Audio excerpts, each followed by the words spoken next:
Alors la tomate qui rigole, c'est la tombée de la nuit là. Je suis en train de repiquer des tomates. Parce que l'idéal c'est tout de suite, faut pas jamais les repiquer en pleine chaleur. Alors là, il y a quelques jours de ça, j'en avais repiqué. Là, c'est pas du voile pour le froid, c'est du voile anti-insecte. Bah ça limite un peu le vent. Alors ceux-là, c'est les premiers que j'avais mis. Et là, on peut pas trop voir, mais elles ont commencé à se développer, elles s'élargissent. Elles prennent de la chlorophylle, en bleu foncé. Alors s'il vient geler, effectivement, je vais mettre du P30. Mais bon, pour le moment, ils annoncent rien. Alors, petit truc que je voulais vous faire voir. C'est pas du pot de plastique, moi. C'est chez la tomate qui rigole. On veut pas de pot de plastique, nous. Surtout pas de polluants, pas de déchets, zéro déchet.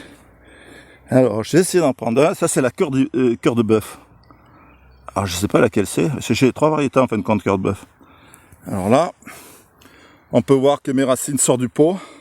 Elles n'ont pas tourné en rond. C'est-à-dire, je fais un trou délicatement et mes racines, le jour même, elles s'implantent et le lendemain, ma tomate est toute belle. Alors, il y a un petit truc que je voulais vous faire voir. Il y en a certains, ils parlent de rejet de la tomate. Rejet, la tomate qui ferait un rejet du pied.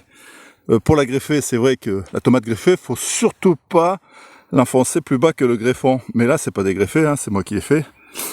Et ce que vous appelez le rejet, c'est là, ici, là. Vous voyez, ces 2 petites premières feuilles que je tousse avec le doigt, c'est les feuilles de la graine. Alors, il y en a certains, ils disent, plus que tu enterres la tige, plus tu fais de la racine. Non, c'est de la connerie, c'est votre tomate qui va faire la racine.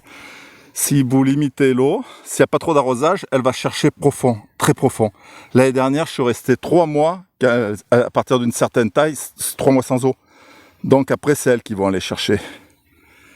Et si vous y enterrez ça va vous faire un gourmand qui va partir à même dans le sol. Mais c'est normal, c'est une feuille. Hein. Entre les feuilles, ça sort les gourmands.